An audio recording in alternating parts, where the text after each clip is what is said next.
week's episode of The Voice Party is brought to you by Big Boy Raps. Get your car wrapped by some of the most experienced and skilled in the Bay. Big Boy Raps, where the big boys play. Welcome to the Voice Party Podcast. I'm your host, Corday Snell, and with me, I got the usual guests and the usual people on the podcast. JD Aranya, What's up? Black Joaquin. For some reason I was about to say David. Anyway, and the homie Phil on the ones and twos. And today we got a very special guest. I'll go back with him all the way back to about, what is it, 2011, 2012? At least, yeah. Please introduce yourself, my guy. My name is Rudy Ortiz, stand-up comic, and all-around bullshitter, man. Really, that's the essence of it all. Professional bullshitter. And professional. I guess at this point, if you do something long enough, you might as well call yourself a professional. Yeah. You do something for fun every day, you're a professional at it. Right. I think, right? I think you're a professional if you really take it seriously, and that you can't really quantify. You know what I'm saying? You can't really quantify that with how many times you've done it. You got to really take it seriously. Either you do or you don't. That's true. So time doesn't matter. And you have to get paid. That's true because it is a profession. Yeah. That by definition, it is a profession. Yeah. It's very rare you get paid for it. So I guess none of us here are professional comics. Exactly. I get paid. We got that cleared up. We get paid in Thank two you, Black drinks. Joaquin. My man came in like your tax man. Yeah. He was like, yeah, that's all nice and everything, but who's gonna pay for this shit? Yeah, exactly. It's like amateurs get paid in experience, professionals get paid in money. Thank you. No, that's actually the realest, most sobering thing that any comic should keep in mind. Yeah, keep that shit in mind. Definitely. Experience, bro. Get out there. Get played in. No, what was it? In exposure. Get paid in exposure. Yeah, man. But we out here though. Voice party though. Yeah. Hey, but this has been I've been meaning to ask you for a long time now. This is our 2-year anniversary. This is the 2-year anniversary. No, not today, but this. Yeah, around this time of the year. Yeah, we've been doing this almost for 2 years. Bro, I've been watching you guys for a minute, man. I mean, first of all, I want to clarify something. Number one, very nice to meet Phil. JD, obviously, we go back. Black Joaquin, nice to meet you this evening. Corday, we go back. Yeah. Everybody who's paying attention to this podcast and watching this video today, shout out to you. Thank you for tuning in. And I am happy to be here because I actually asked JD if I could be on the podcast. You know what I'm saying? Like, I usually, you ask the person, did you want to be on my podcast? But I was like, no, fuck that. I'm going for it. Yeah. And when I saw this, I was like, Bled, what's up, man? Let me get on the voice party. Y'all got cool ass signs and shit. I see cool people that I know on that shit. Finally, I made it. I got a rebuttal for that, though. Uh-oh. I got a rebuttal for that. Because in the shit, when the industry we're in, and once you see someone, they're headlining big shows and they're like all over the world, with big names, you're kind of all over Southern California. The Central Valley. I didn't know. I thought Redding. Y'all be in whole ass theaters, man. That's why that's the point, dude. That's the fucking point, man. Wait a minute. You can start getting intimidated. Black Joaquin, are you a stand-up comic? I am not. Okay, so you're a civilian in this matter. Yes, I am. So you have the least biased view right here. Yes. What JD is trying to illustrate right now is that sometimes your peers, they end up doing some shit that kind of makes them seem like they're elevating really fast. Mm-hmm. So then the peers around them are like, oh, I guess we can't reach out to him no more or her anymore because they're doing so much shit. Is that not the wrong approach, especially if you are peers, you are contemporaries, y'all are fucking with each other? The importance is, do you have a relationship with that person? Right. And if you have a relationship with that person pre-established before they start doing more, and it's a real relationship, there's nothing wrong with reaching out. Right. I'm a big believer in that. Reach out, bro. You know what? That's what Black Joaquin says. You know where I see it in my way? It's kind of like let's say we're all locked up in San Quentin.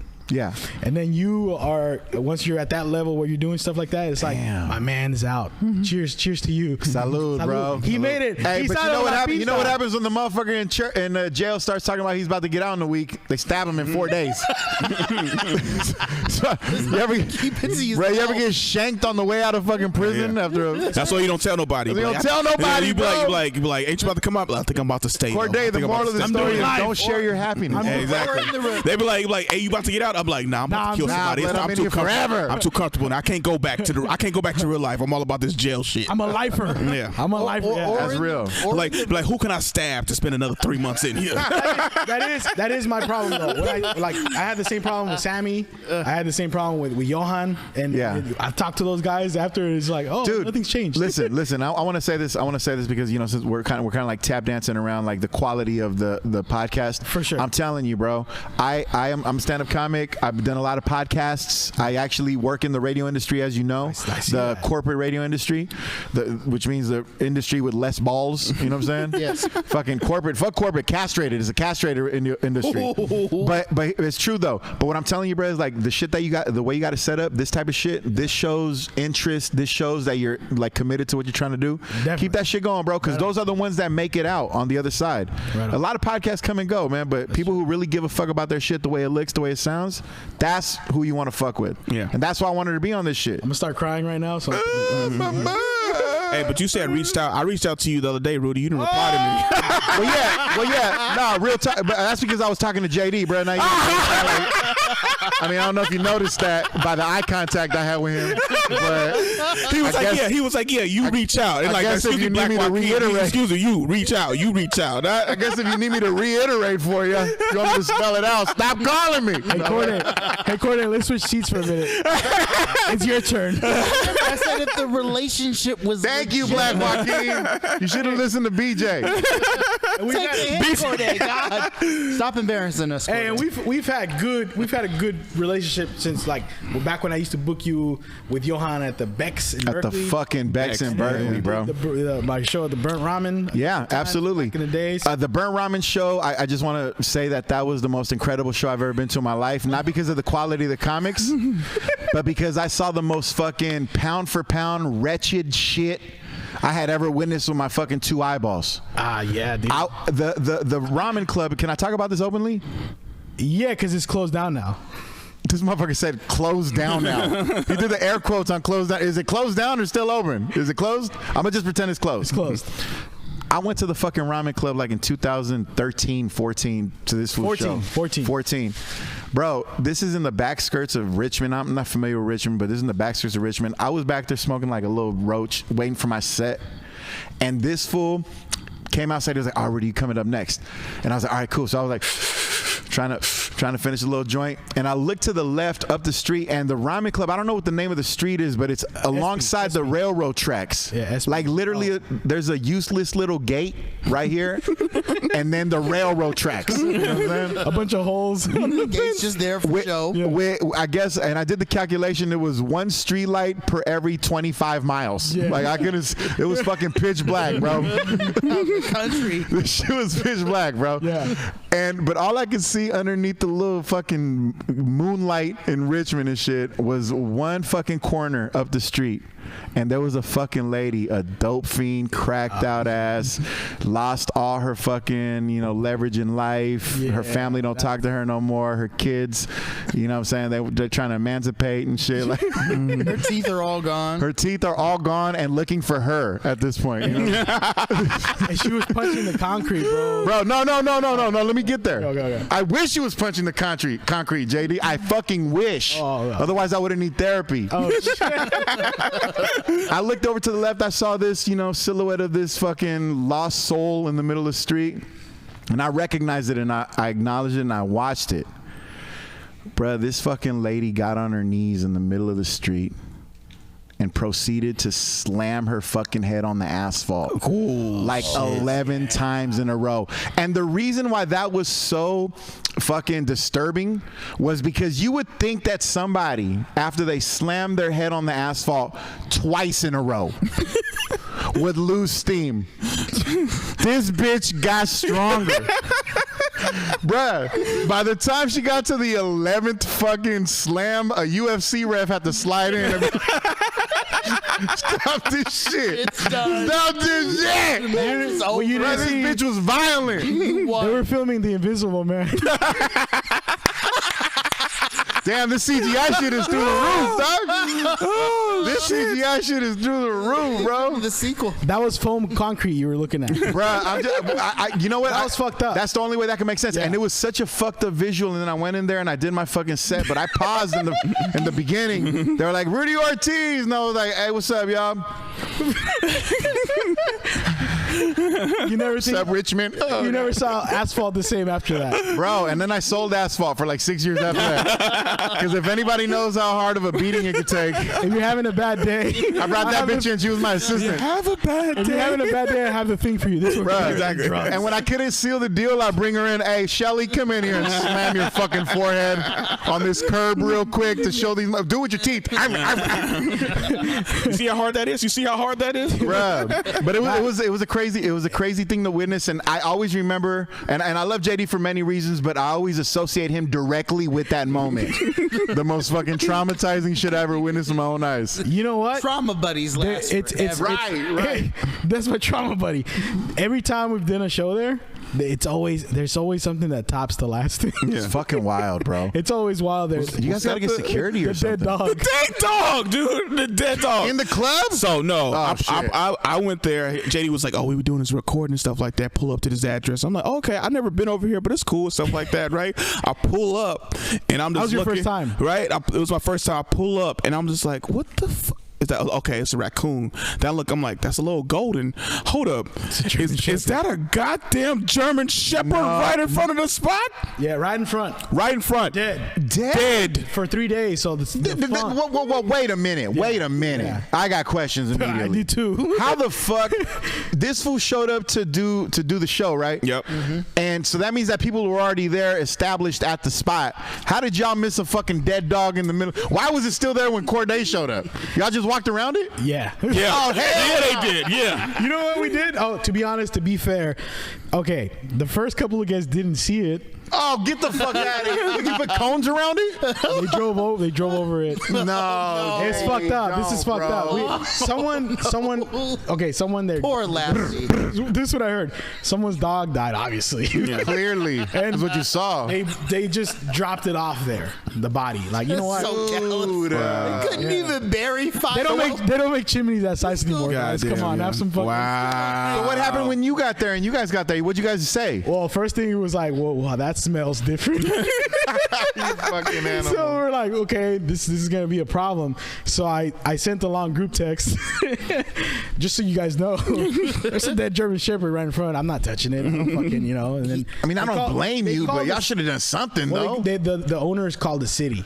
And the city didn't do anything about it. Y'all didn't even put a blanket on it or something? The fucking sheet? Shit was disgusting. We don't have blankets to spare. Not for a dead dog. I would have put a hat on him or something, man. I put a cone in front of it because one of the guests ran over the head and it separated the neck from the head. No, it was like 4 no days, fucking way, bro. It's like 5 days already there, so you know it's clearly dead at this point. That was really messed up. And you know what? The fact that you operated a business under that, under those fucking circumstances for 5 days straight. Like 2007. It was a successful show. JD was like, fucking Vietnamese? Like, how? JD was like, hey, the show don't stop. It got to keep on going. Straight up, dude. Hey, who am I? That's fucking crazy, Who am bro. I to cancel a show? Who am I to stop the flow of currency? Hey, I didn't kill him. And I ain't bringing him back. Bury the animal. Just let it sit there. Wow. You get sight. That shit was crazy. And I pulled up. I was like, what the fuck is this? The only guilty you know person is a person that dropped it off. Because it's like, this is my dog. I raised it till it was this size. And you know what? I couldn't even bury a fucking. It's a big dog, dude. Fucking throw the head out in the parking lot. Exactly. Wow. In the cold, bro. too. I think it was raining or something like that. It started raining at the end of the show. raining. It started raining. That was Which during the means it first would've been rains. easier to dig a fucking hole. Hey, that's a big fucking Way hole, man. easier, Soil Black would've been Joaquin. soft. Way easier, bro. I mean, seriously, bro. Like, would you rather fucking go to the side of your building and dig a hole that's about 5 feet deep and fucking drag? You ain't even got to pick him up. You can just drag his ass on a blanket. Or You'll makes leave the the show motherfucker out there with no head Or for 5 days? That's an entire business week. Like, what Would you rather? is this? Would you rather dig Headless or make dog. someone At show least bury the head. No, or make someone show interesting. Oh yeah, people will be talking about that show Good for point. years. Yeah. Good Case in point. we have all the footage too, and it was Good point. It was how often? Okay, look, Dead dog comedy. I was thinking that. Hold on. You always have hecklers. Yeah. You always have shows starting late. True. How often have you seen a dead German Shepherd? Not very often. Not very often, man. And honestly, if I could be 100% honest, Or someone bashing their head in the concrete. I mean, but Asphalt. I if I see a dead German Shepherd, Oh, yeah. I'm okay with that because to me German Shepherds, they feel racist. So I did mention overall. All's well that ends well. Hilarious. Hey man, Giant skin, butter skin, by skin. hey, Rudy said that, not I want us. to find out whether or not a German Shepherd owner has been racist. Say the word Juden in front of them and see how they act. Oh shit. They're all, I have to shit. put this dog down. What if they whimper? Might have to build that motherfucker up. Fucking start throwing dreidels at his face. Yeah, you don't see, Hey. you never see Jews with German Shepherds. No, you don't. For a reason. It's all that generational. I can't even trauma. recognize Jews, man. That's just regular white people to me. That's what I just see. That's the thing that Whoopi Goldberg got in trouble for, man. So be careful. Exactly. Well, she talked about race specifically and stuff like that, so it's kind of but she said that the whole thing that she got in trouble for was because she said that Jewish people are not a race. yeah. Yeah. Is that true or untrue? I literally don't know the answer to that. If They you all- ask see, a Jewish what you're person, saying they'll is- tell you that they are. No, yeah, They but are what a you're- race. What you're saying is they all look white to you. Yeah. Okay. Right. Sure. I mean, They look white to me too. I didn't know the difference between Jews and Irish and Yeah. whatever until I was an adult. Because sometimes Yeah. they always assimilate. They always assimilate until when it's time not to. So I just mow their lawns. I mean, but That's what it came down to. As a But kid. some names are Jewish, you know that they're Jewish sure. though, like Goldstein and fucking Rothstein and all this shit. Some of that shit you know. Silverman. But some of them you don't know though, because I never knew a Jewish. People have told me like this is a Jewish name, but like I've never known that. It's like Didn't that they is teach a you that Jewish in name? college, bro? no, dude, I didn't take Jewish studies. Shit, Nah, bro. True studies. fucking Hebrew scholarship. Yeah. That shit ran out. Yeah, Yeah, sure. it did. Man. It did. That was last year before you came. Well, I don't want to talk too much about the Jews because I don't want to get in trouble. But Exactly. at the same time, though, I will say though that like that was a good ass conversation that she brought up because that was something that I never fucking thought about. Yeah. And I'm glad that Whoopi said it because I was like, if I would have said that because I always thought that the Jews were not a race. Yeah. I didn't think that they were. I thought it was a religion. Yeah. Yeah, me too. Me It too. is a religion, but it also does refer to a specific group of people. Lineage. You can be non-Jewish and convert, but there's also like the nation of Judea, and like the Old Testament, the way it describes those people, it's very like the term nation, the way it was used in the Bible, is Yeah. used to describe ethnicity. And not just like your location and where you are. This is why I like having a teacher in the podcast. I mean, is that what you are, Joaquin? I'm an instructional aide, so I'm only half a teacher. Wow, bro, that was a very That works fancy for me. way of saying, nah, I didn't take the test. I didn't want to take the Oh, you're a teacher too. I'm a teacher too. See? Yeah. Like, did you take the test or? But he doesn't even know what Jews are. So. Well, I'm talking about from history. That's what I was talking about. Because like I remember, it wasn't until like a white girl told me, she was like, "You realize Jewish people like that's a race, right?" I was like, "I did not know that." Yeah. She was like, "They don't consider themselves white because they consider themselves Jewish, Oh, see, and that's it's like that's the race." And I was like, "Okay." That's the difference. You're not going to get us canceled. You're saying you didn't know. I didn't know specifically, and then I was told that later on, and I'm like, oh, okay, is that why there was like this the separation between Jewish people and white people? Because Jewish people don't see themselves as white; they see themselves as Jewish. But what does that mean though? They don't see themselves as white. The only thing I can imagine is that like they don't see themselves as what Hitler described as the Aryan. Because remember Hitler had like his idea of an Aryan. With blonde hair. Are they agreeing to that as being the only way of being white? Is that what they're saying? You know what's great though is this all started from a dead German It show. really did though. It really, and we should always remember that. I Nice think that- transition, Dan JD. Boykin stock. I'm sorry. Well, I mean, I think that the Germans at the time were very, or at least Hitler anyway. Yeah, because he was dark.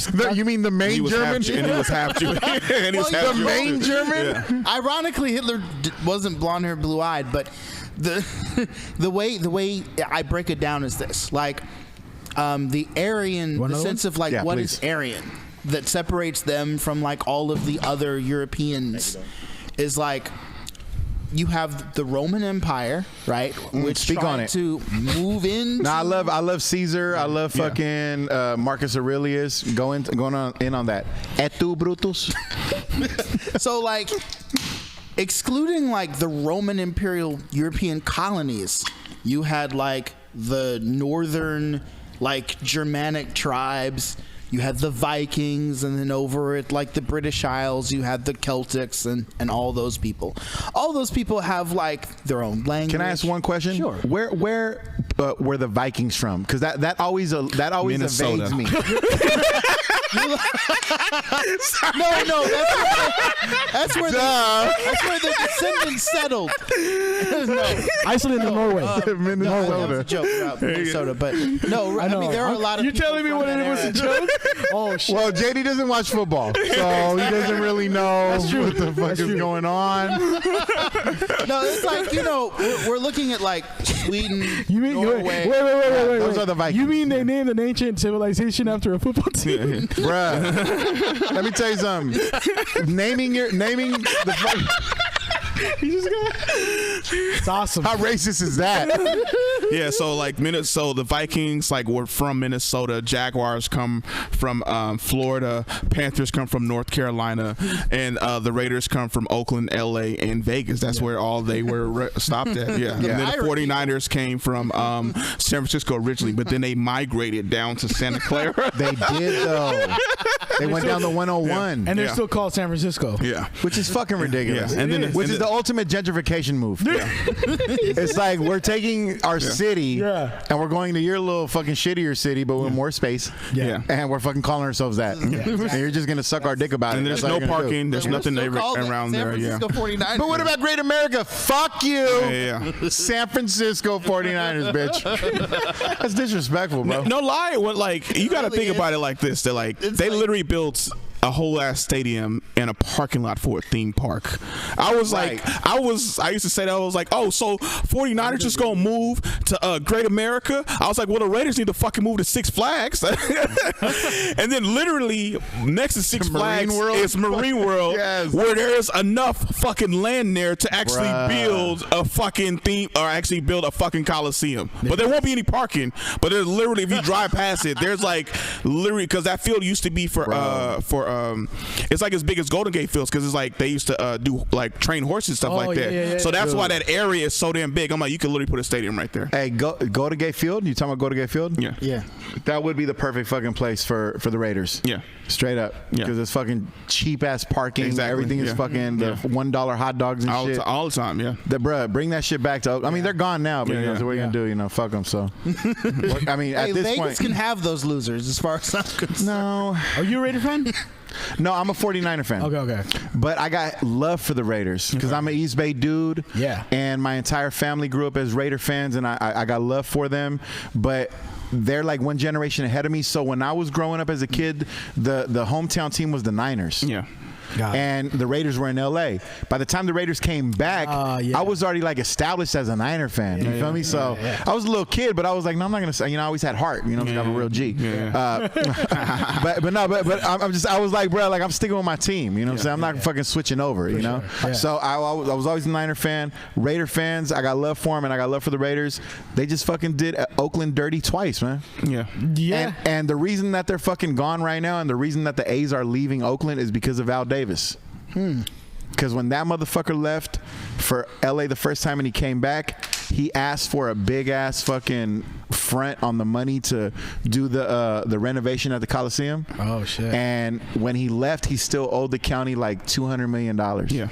Oh shit. So when the A's later on down the line, after the fucking Raiders left twice, when the A's asked for some money, what do you think the city of Oakland said? Hell no. Hell no. Yeah.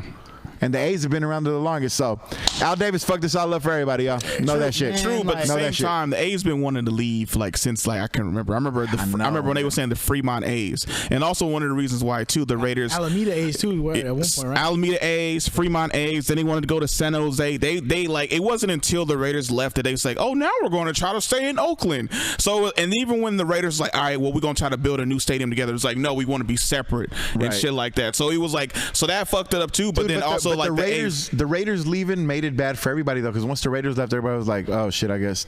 I mean, if the NFL leaves Oakland, that's the most profitable fucking company in the sports company in America. Yeah. If they leave, they're basically saying this is not good territory.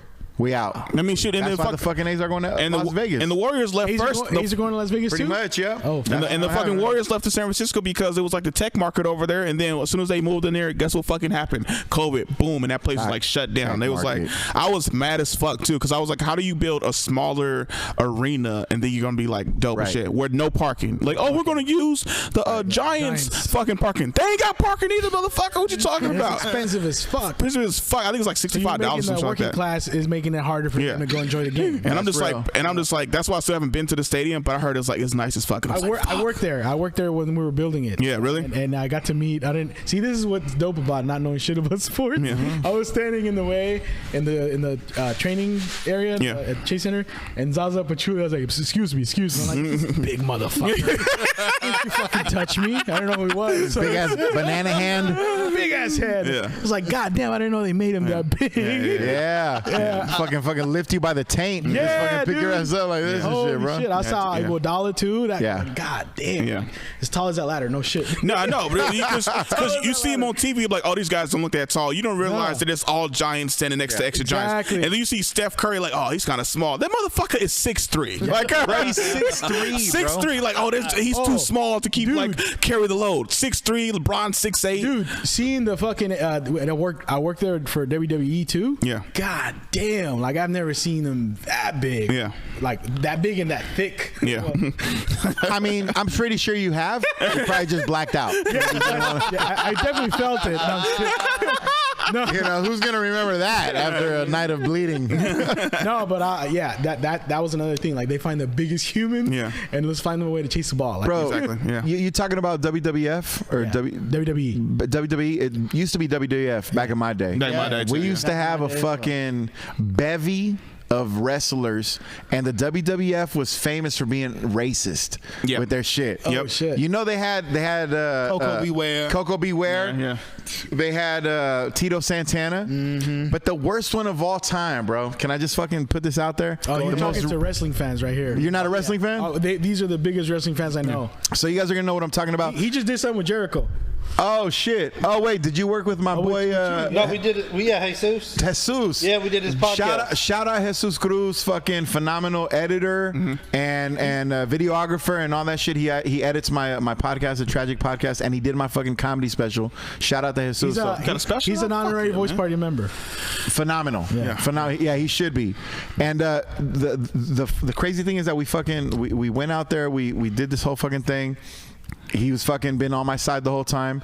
But these fucking wrestlers right nowadays, they're nothing compared to these fucking racist ass wrestlers back in the days, bro. Oh shit! I shit you not. Coco Beware, like you guys said, Tito Santana, but the worst one of all time was a dude named fucking Hakeem. Just his name is Hakeem. Hakeem, the African Dream. He was a big fat white man.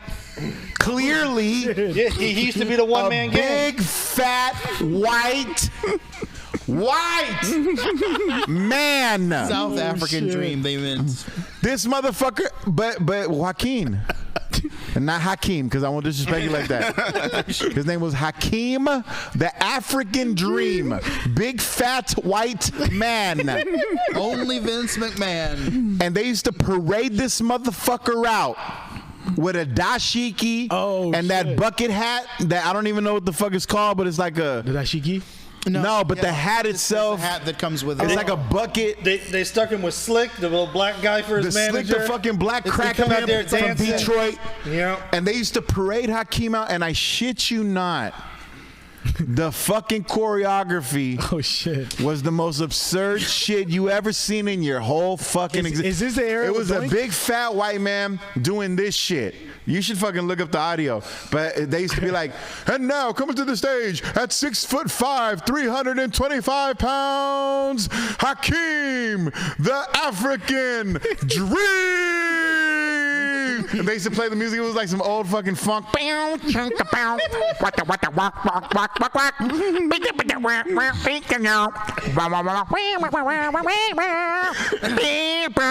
Oh shit! And this fucking tall white man.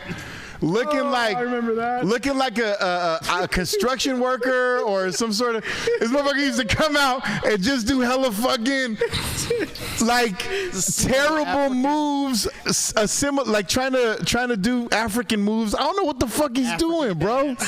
Yeah, no. I don't know what the fuck that is. And every person in America, their asshole would get so tight, and we would all be like, "There's no fucking way I can watch this shit comfortably." This motherfucker is just racist. Was this bro. the era where they had Doink? This is pre-Doink. Okay. They hadn't got to that. Fuck, they have to insult all the black people in America first before they get to the midgets. Let's fucking shit on one at a time. Let's fucking shit on these people real quick. Yeah. Let's shit on the ones who were enslaved by the law before we shit on the ones who were enslaved by God. Let's do that first. Oh fuck! Get your shit in order. Order of importance from least to greatest. Oh, So- we're gonna have a lot of small people boycotting now. Really? Well, I ain't gonna be able to see the picket signs because that shit's gonna. Whoa! No, the fuck you did. Can you get on your tippy toes? Unless Make it out. they gonna have you to tie your shoe. They gonna have to protest when I'm sleeping. When I fucking lay down. Hilarious. Oh Hilarious. man! Wow. There's actually a beef with one of the WWE midgets and Peter Dinklage right now. They have a beef? Never beef? Wait, Like what? Hornswoggle? Fucking call Jake Hornswoggle. Paul and Oh get this my shit God. figured out. He says because Peter Dinklage is mad at Disney for making this Snow White. Why was he mad at that? Because he says how dare they make a movie like I get it. He's like I get it back then, but they want to make a movie about midgets living in a cave, and he's like how fucking dare they? And then what's his name? Hornswoggle. He said who died and made Peter Dinklage the king of all dwarves.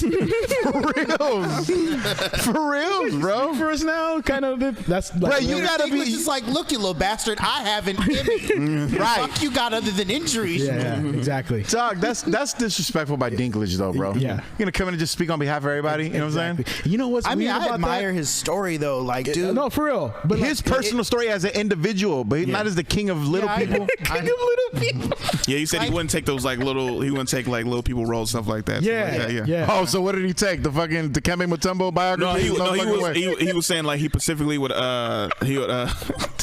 Like he was in the movie Tiptoes, which is a drama about. Clearly he was in the movie Tiptoes. He's gonna play Steve Nash. Well, I know we've talked about Tiptoes before. Have you ever seen Tiptoes? No, but I can imagine just little fucking dwarf toes. Just Well, was it fucking. Matthew McConaughey is dating this chick? Matthew McConaughey's family is all midgets. He's got to meet the chick. Has to meet his midget family. Peter Dinklage is in it, but here's the kicker: Peter Dinklage ain't the main little person in the movie. Right. The main little person is Gary Oldman walking on his knees. No. That's typical. Wait a Hollywood minute. for you, That's why I wanted to right? cancel that movie. Wait a minute, bro. Yeah. That'd be like Corday doing a fucking movie about Black History Month with Rachel Dolezal. She's the main character. Yeah, she's the main character. She yeah. plays She's the main fucking character. Sojourner B. Truth. Exactly. Oh my god. And then I'm her half. Yeah, and then I'm yeah, her that's half white son. You're just a friend. I'm her half white son. You're just a No, friend. you're the slave owner. You're the Exactly.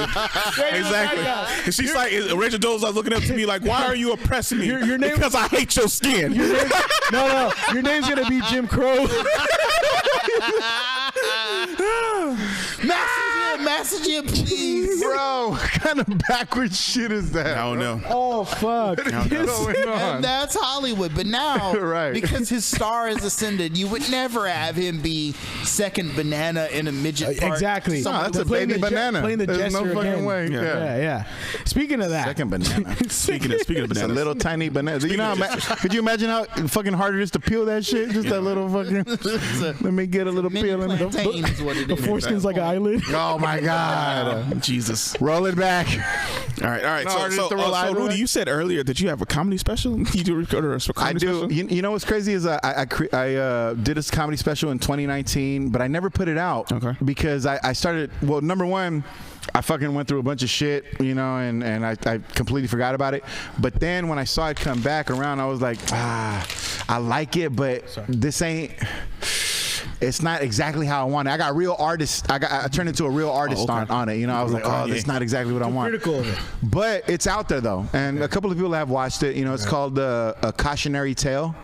And I recorded it at the Englander in San Leandro back in 2019. It was your hometown, right? Which is my hometown, yeah. And the Englander back in the day, for those of you guys who may or may not remember this was a place that did a lot of East Bay comedy because Tommy T's originally Was in Oakland. was in San Leandro. Oh, St. Andrew. Okay. Yeah, so when they left and went to other places, Concord, Pleasanton, and all that shit, shout out Tommy T's because, you know, that's like the East Bay fucking, that's the East Bay spot right there. But when they left San Leandro, this guy, Michael Booker, who's been a fucking phenomenal booker, great comic, great friend, great producer, this motherfucker decided to recreate that room in San Leandro and did it at the Englander. They're closed down now. They just closed down like 2 years ago. But for like 10, 12 years, they were popping, bro. That was a fucking showcase room where you were going to get like 150 people that were there for comedy. Wow. Yeah, so that's where I recorded my special, A Cautionary Tale, which is on YouTube right now. And you can go to RudyOrtiz.com and you find it there. Just click on the link. Did you clip it up? Did you like break it up in pieces? No, it's the whole hour and like 10 minutes. Okay.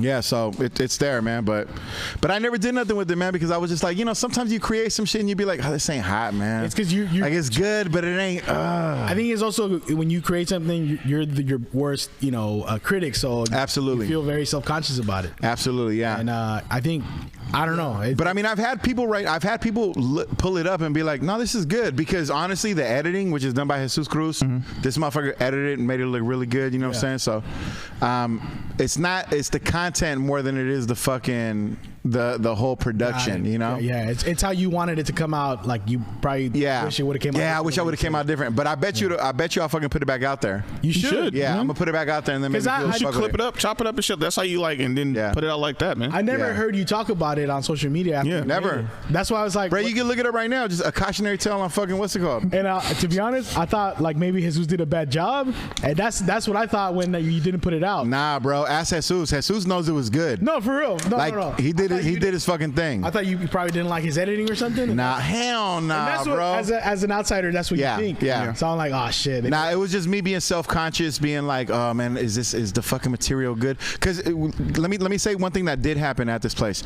So I'm from San Leandro. I decided I was gonna do my special at this place. I put together the whole thing. I rented the place out. Everything came out of my pocket, and I was happy to do it. Our special. Okay. Happy to do it. I had Brian Hicks as my host / opener. Yeah. Francesca Fiorentini as my feature. Yeah. And then myself to come on. I went to the Englander. I sold it out. Beyond sold out. It was only sits like 112 people, 120 people. We had like 150, 160 up in there. You know what I'm saying? So it was packed to the gills, but everybody knew they were there for recording. This is before COVID. Before COVID, 2019, right before, like 5 months before COVID. Yeah.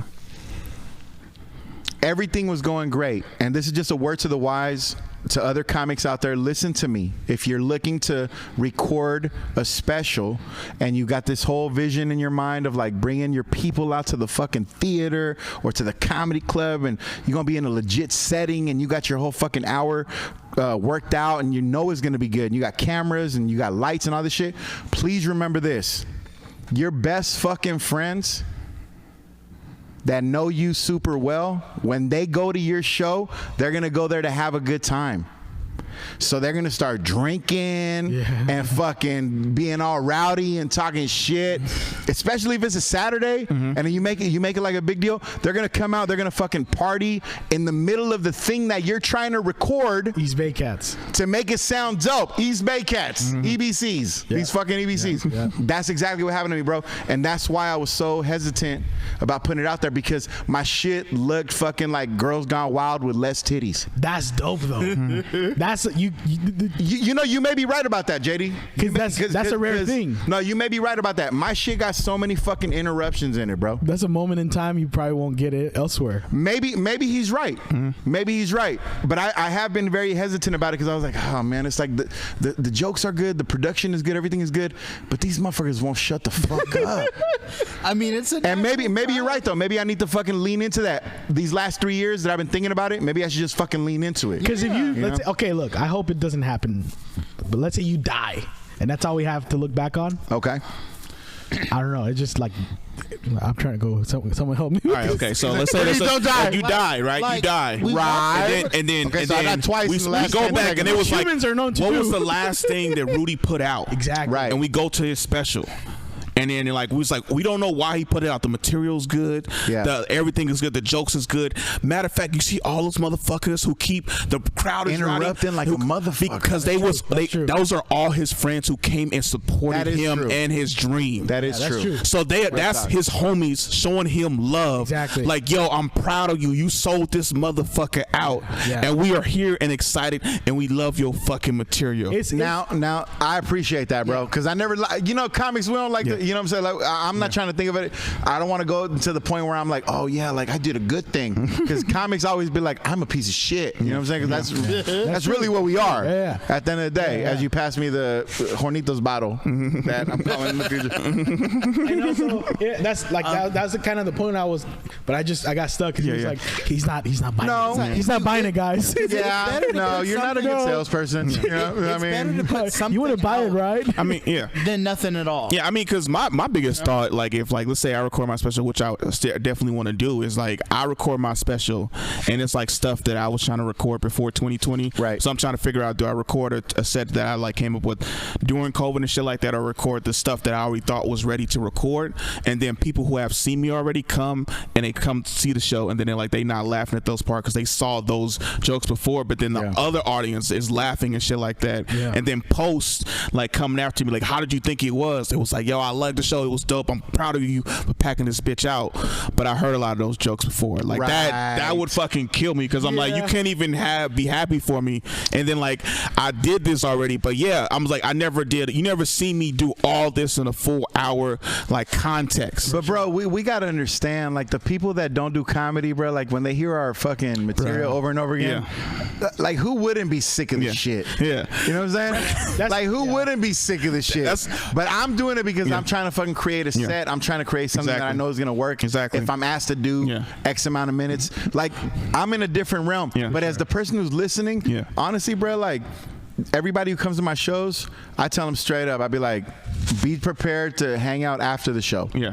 Because during the show, you probably are not going to give a fuck about what I'm talking about, because you probably heard this shit or you probably fucking seen this shit somewhere.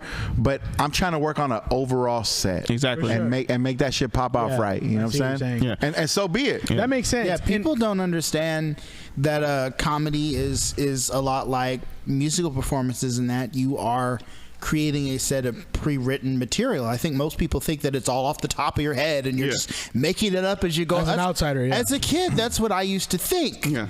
You know, until I got older and started like doing research and looking at video essays, like, oh, these jokes are written and they're pre-described. Oh, okay. But like for example, this year I didn't get to it, but I wanted to film something. Yeah. Like a quick, like maybe 30-40 minute thing at the Burnt Ramen. Right. And I wanted it to be rowdy, but you know, because I wanted to do my jokes, but I wanted to tell a story on stage. Yeah.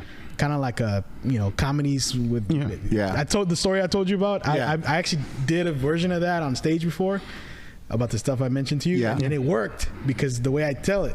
Yeah. And but being where the ramen is, I think it would work with a little bit of rowdiness because of that history there, and because of Here's what I think you want to do. You want to fucking get the rowdiness, but you want to make sure that you also have a control setting to tell your stories, because my experience was like I wanted the same thing. I wanted the naturalness, but these motherfuckers get too crazy, bro. They're fucking crazy, bro. Yeah, and you care, so that fucks you up when you're on stage. And they let me tell you something. When I sound like an old black dude trying to fucking fix a carburetor. Let me tell you something. Let me tell you something. Where your the cigarette? Carburetor. Where your cigarette? Put it on It your ain't lip. gonna work. I used to work at O'Reilly's, and that brought back memories. Let me tell you something. My name is Cletus, and I've been working on carburetors for years. No, but I'm saying though, bro, like, here's one thing that nobody thinks about. When you're good ass homies, that fucking love you and know that you're committed to comedy and you be doing comedy shit, when they decide to buy a ticket to your show and they come to your show and they're gonna pack your shit out, when they see those cameras in the fucking theater or in the club, they're gonna turn the fuck up too, bro. Because you know what it is? It's lights, camera, action.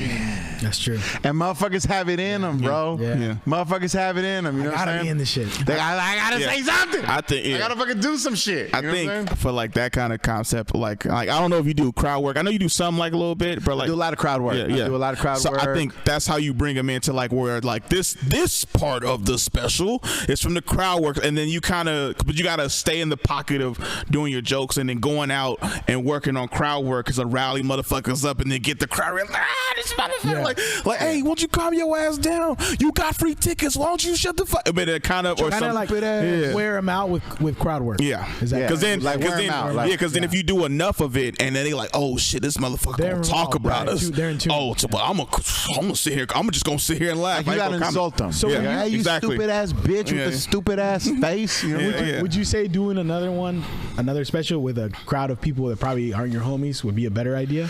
I will never invite my friends to my comedy shows ever again. So Lesson learned. If these motherfuckers even came somewhere near my shit, I'll be like, blood, like get the fuck out of here. Because honestly, I bought a ticket already. Here's your money back, dude. That's what happened. They all came in. They saw the cameras. They saw the lights. They all fucking wanted to get involved. And it was 130 motherfuckers that got no business. This ain't a barbecue. This ain't a fucking barbecue, bro. That's the hard part about it, huh? But that was my hard part about it. So what I'm saying, bro, is like, if I could do that again, this is what I would do. Hashtag next special, this ain't a barbecue.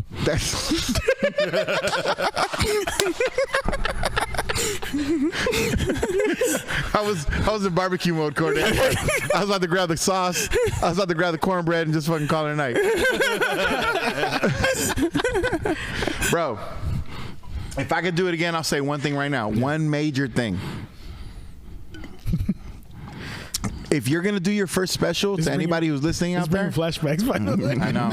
If you're gonna do your first special to anybody who's listening out there, listen to Theo Rudy. Do not do your special in a place where it's easy to get food and drinks. Do your special like in a theater or a theater type setting where motherfuckers would be embarrassed to get up in the middle of the shit, so they sit their fucking ass down until you're done talking. Yeah. Don't fucking go to a place where the waiters come and ask you if you want some more fucking tartar sauce for your fucking chicken nuggets or whatever the fuck you're eating. You know what I'm saying? Like, bruh, there's one fucking guy in the middle of my special. He got up and he went to go get a pitcher of beer, and he fucking brought it back and he took a big ass swig, all in the front row. Y'all want some? Bruh, he offered me some beer. I'm like, I am in the middle of my magnum opus, sir.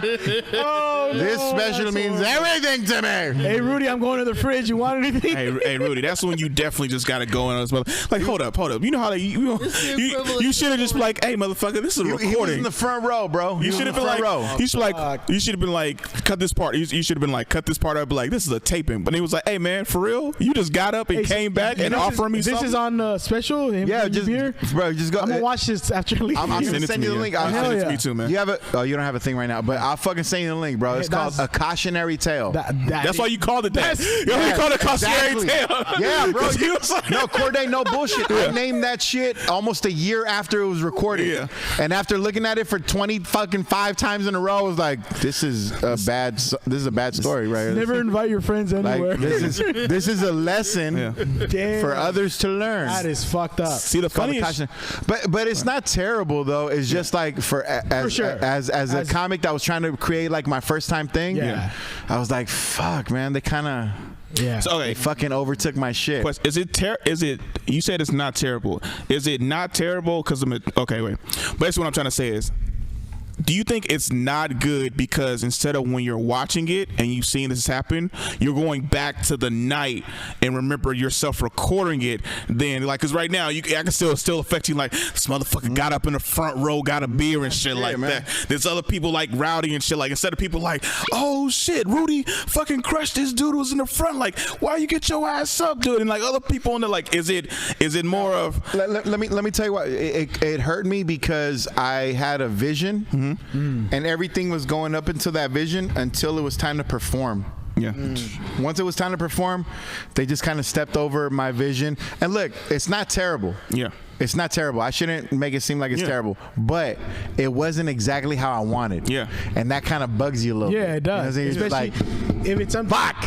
That's your first one? That was my first special that I tried to record. I guess you have a way how you. I had an idea. Yeah, you had an idea of how you. But I want to share it with y'all, man. And I want you to put it on the Voice Party link if anybody wants to watch it. Yeah. It's not the worst, but folks, it could have been better. So, folks, what he's saying, it's actually pretty damn good. But he's so like he has PTSD from recording his own comedy special. So he thinks it's not bad, but he's really just mad at his fucking friends and the dude up front who got a fucking beer and shit like that. Was it an IP? Do you like beer? I love beer. Okay, what was it? He probably didn't get Rudy's beer. That's why he was you mad. know what he did? This motherfucker stood up, fucking Mexican dude. He had a thick ass accent talking to me all night, so I knew exactly what the fuck he sounded like. Okay, that's why. This reminds me it's of? PTSD. You know what this reminds me of? What? When the guy finished the Mona Lisa, he said, "This is the best I could do." Yeah.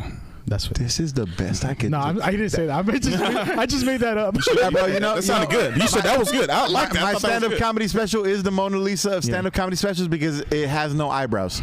So, so Rudy, real talk. So we don't know what the emotions are. Hey, so Rudy, real talk. I'm about to take the "This Ain't a Barbecue" name if you ain't going run with it.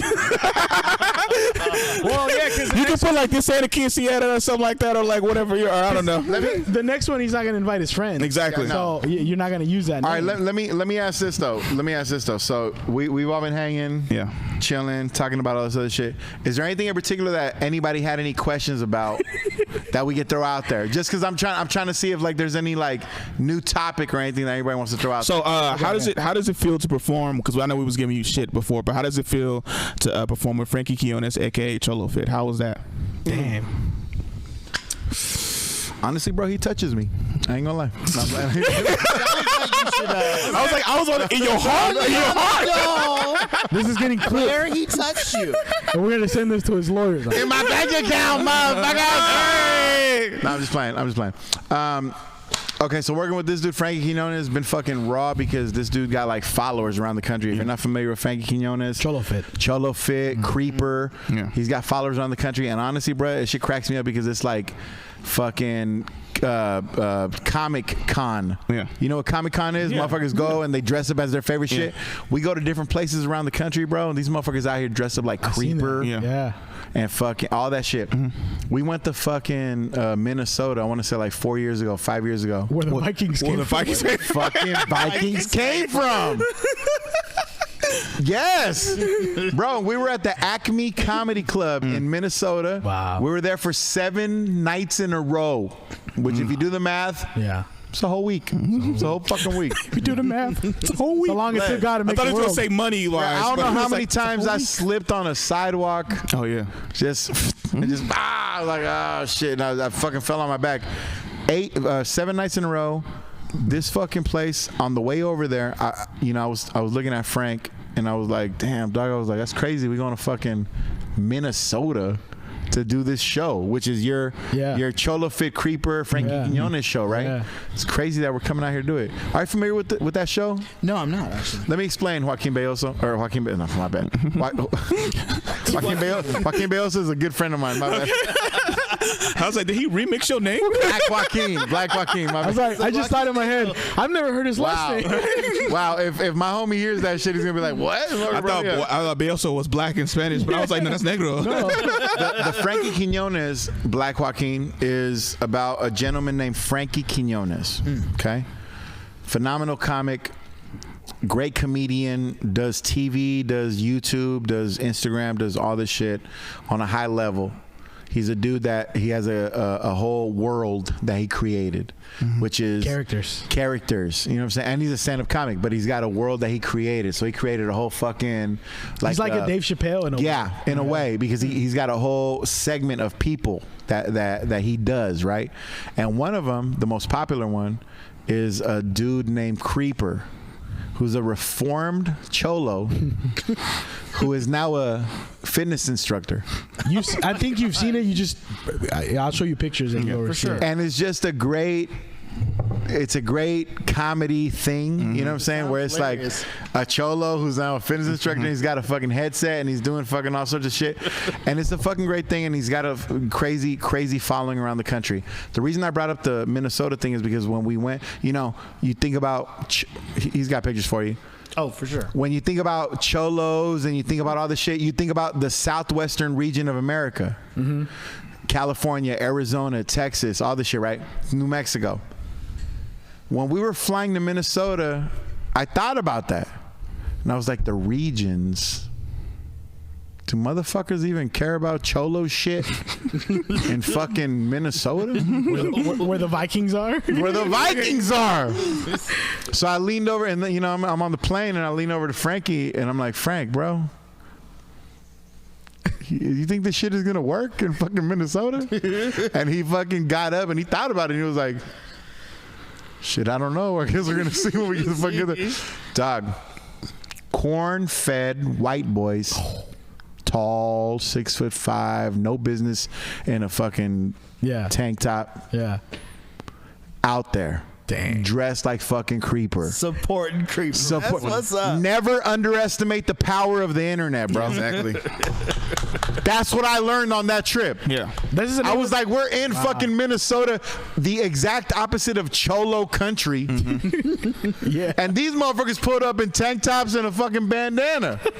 You probably was freezing your ass off. They was like, hey, actually today is warm. I was so uncomfortable in this situation. They was like, hey. I was like, how do y'all even live with all this ice? They was like, hey, actually it got warm by 15 degrees today. Oh, really? Is that why it slipped slower? And they was like, yesterday was 4 degrees. Today is 25. Yeah, come out in the tank top. It was like, it's warm. So my whole point is don't underestimate the internet, bro. It's Viking cholos, you're crazy friends. Yeah. Viking cholos. Viking cholos all day. Cholos, man. Viking cholos. My crazy friends were fucking like two. The name of this episode is gonna be Viking cholos and the power of the internet. Dude. God. Sorry. But it's true though, bro. It's true though, because I don't know if anybody's noticed this shit, but like, why? Here's my question to people that want these names of these teams changed. Yeah. The Redskins and the Indians and all that shit. Why is it that we can only leave the fucking savages that are white people? Vikings, Cowboys, Patriots, Raiders. Why only the white shit? Why can't we put no fucking savage ass brown shit up in that shit? Up in there, you know what I'm saying? Yeah. I like the Redskins. What's wrong with that? Bring that shit back. And if you don't bring it back, well, fuck it then. We're gonna see what's gonna happen. They're called the Commanders now. The Washington Commanders. Change the name from the enslaved to the slavers. Yeah, right. do you know Commanders? why? But do you know why yes, they chose that name though? Why? Because before they was becoming formerly the Washington Redskins, then came the Washington football team. A guy took out copyrights on 550 different names. Washington football this. And they had to choose from one of those? They had to choose from one of them, but they couldn't choose none of them. Pathetic, bro. Dang. So he took the naming rights of 500 of them. That's pathetic. And that's how they settled. That's pathetic. I want to, since you brought up the thing about the questions earlier. Because you think about all the money that we get from it. Yeah. We're almost at an hour. And I want to ask you. I got questions to ask you guys. Oh shit! Okay, but I want to ask you this because we didn't even touch on this. All right, go for it. Is you're 95% in the game? You're still in there, right? No, full year, fucking 5 years late. No, because that's what Sean Boyles brought you up as the other day at the show. No, I'm at KBLX 102.9 FM. You at KBLX now? Yeah, I'm at KBLX. Oh now, shit! Bro. Okay. Do the morning show there. Yeah. Smooth. Yeah, smooth KBLX. Well, dude, I've been trying to follow you. Bro? This is your third radio station, right?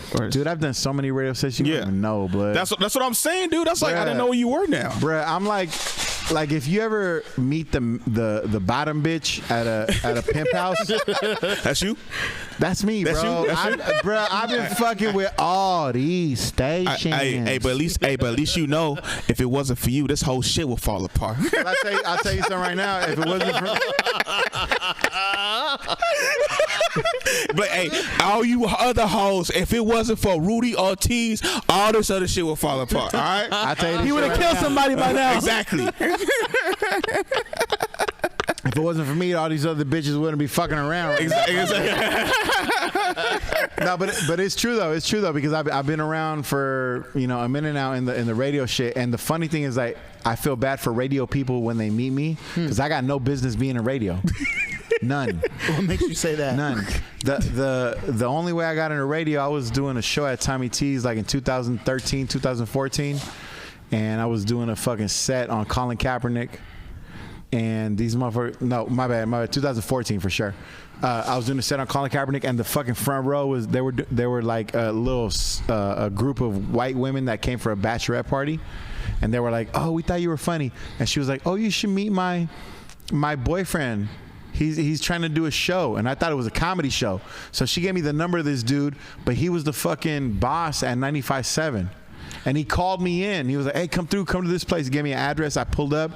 Bro, when I walked in to the station, there was no indication that it was 95.7 the game or nothing. It was just like a regular fucking cubicle office. Dang. Like when you walk into some fucking regular office and it's just cubicles. Yeah. There's nothing that says 95.7 the game. Yeah, because otherwise people would be trying to like knock down the doors. Thank you. You know. And I walked in and I was like, okay, all right, whatever. And I walked into his office. He was like, "Hey, how you doing, man? Hey, so are you like, how do you feel about doing a show like at 9 o'clock in the morning?" And I was like, "Hey, man, real talk. I'm glad you asked me because I've been doing comedy for a little while. Yeah. I know what's going on. I gotta tell you something. If you do a show at 9 o'clock in the morning, a comedy show, people aren't going to respond well to that. Yeah. It's 9 o'clock in the morning, dog. Yeah. No fucking way. It's a bad idea." This motherfucker looked at me. He was like, You don't know why you're here. "Do you know what the fuck I'm talking about?" And I was like, "Okay, so you gonna ask me like that? I'm gonna tell you like this. I don't know what the fuck you're talking about." He was like, "I'm asking if you want to do a fucking radio show on Saturday mornings at 9 o'clock in the morning." I mean, well, shit, bro. If you put it like that, No lie, I would have been like, oh, I okay. feel like such a fucking idiot. 2 weeks. That day, he goes. After we got past that, he goes, "Do you know who Victor Saragos is?" I'm like, "Yeah, I know who Victor Saragos is."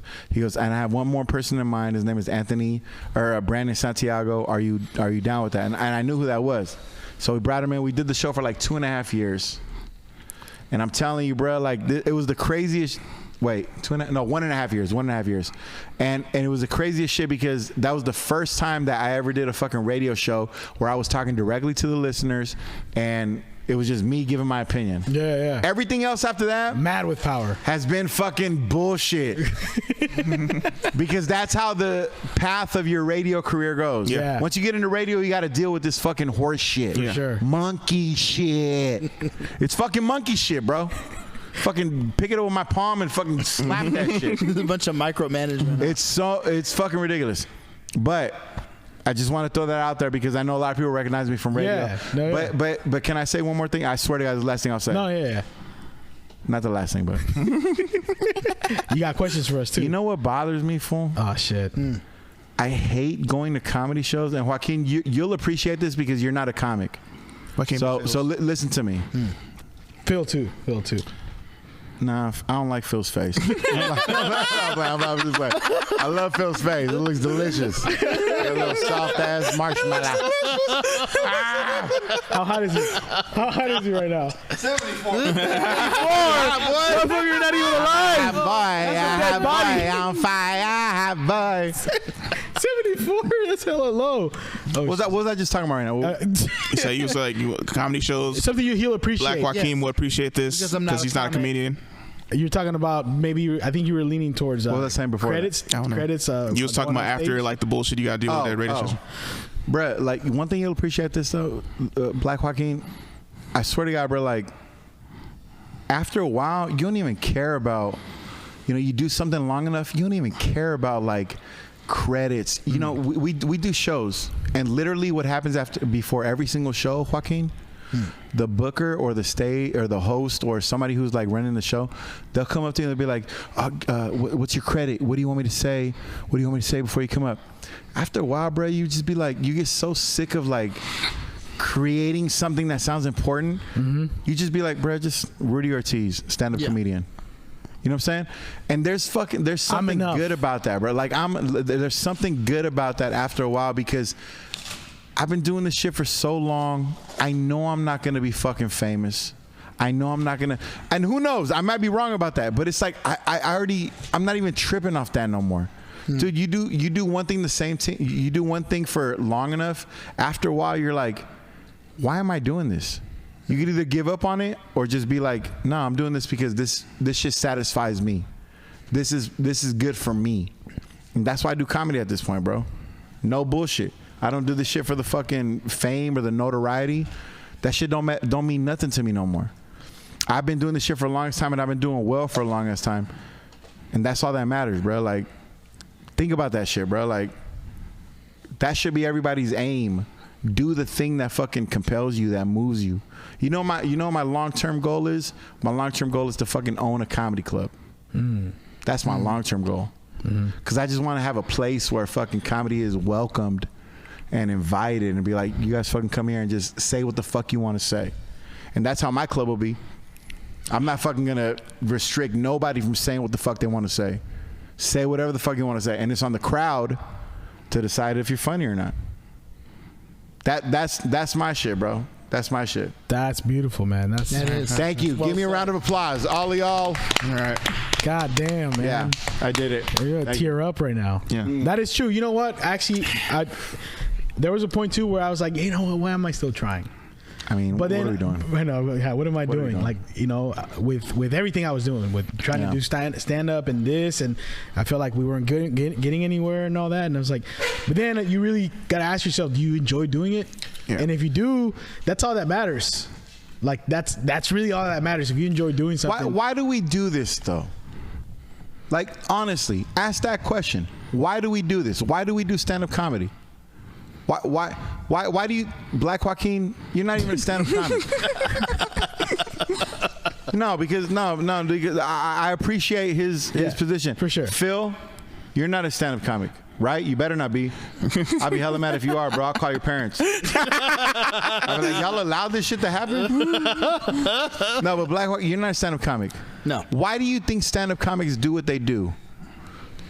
Why? For the same reason anyone pursues any career path, it's because they enjoy it, and in theory they're making a living. But even if they're not, what is it about their enjoyment? Like what is it about? What do you think that we're fulfilling? like why comedy over, say, like medicine or pursuing law? I would guess that making other people laugh, relieving them of their stress, maybe even to go so far as to say relieving them of their pain, is fulfilling within itself. I would say this. I would say it's because people that fucking love to make other people laugh, they're scared. Like, they're scared that they're not going to be a part of like the big picture of things. They're scared that if they don't fucking say something, if they don't do, and I'm one of those people. But I'm just saying though, I feel like those people are scared to say like, oh, I wasn't part of the movement when the movement was happening. Yeah. Motherfuckers want to be a part of the movement. Something significant. Something. Yeah. And so people who are down for like humor and shit like that, like on this level, like as a stand-up comic, they fucking really just want to be a part of the mix. So that makes me think to myself, I was like, bro, like, if we're out here just doing that to be a part of the mix, when you're a stand-up comic, bro, you got to be honest about what it is that you're doing. You're out there trying to make people laugh. You know what I'm saying? You're out there trying to make that shit pop off. So you have to fucking be open to the idea that maybe you ain't funny, bitch. That's true. You might not be funny, bro. Yeah. That ain't never happened to me. Ain't that happened to me? Black Joaquin. Been the funniest since day one, bro. I gotta ask, you're not driving, are you? I mean, am I driving or not right now? The car driving you, or what's driving me? Yeah, what's driving you? That's what I meant to say. I don't want to upset Phil. Phil clearly is the fucking guy in charge. But I want Black Joaquin is just gonna take whatever he can get. Take us home with your last Mexican stop, is bro. gonna pick all the fruit. I guess. And the black man's gonna be like, you know what? I don't belong here. I'm going to the Dominican Republic, where me and my white women could be in peace. Hey, No, for real. Take us home with your last stop. We have to open the last stop for the. That's so funny. That's Jerry Springer. Shit on my shit. Jerry Springer. Last thought is this, ladies and gentlemen. It's been a fucking honor to be here with you guys on the Voice Party. I hope that you guys continue to follow the podcast. We want to have you back, by the way. I am hoping to be back because don't get too big on us, bro. I'm not gonna get too big on you at all. Even if you do get big, I'll be like a bitch with a cocaine addiction. I am not gonna get big at all. I'm gonna just snort this shit out. The Voice Party has been a great place for me to come out and just have a good ass time, drink some drinks, smoke some smoke, talk some shit. Hell yeah. I met a lot of cool people, and I want to say this, if you get a chance to listen to the Voice Party, make sure you follow it. Go to the Tragic Podcast, follow that as well. Go to RudyOrtiz.com, come check out your boy doing some stand-up comedy. And I want to come to the Tragic Podcast, man. Absolutely. And JD Aranda is going to come to the Tragic Podcast. Go to YouTube and check that shit out. Know this, character is destiny. So be careful how you shape yourself. Good night. Good luck. My name is Rudy Ortiz. Take it easy. Woo! That's the Voice Party, and we're out. Damn, bro, that was good, man. That was the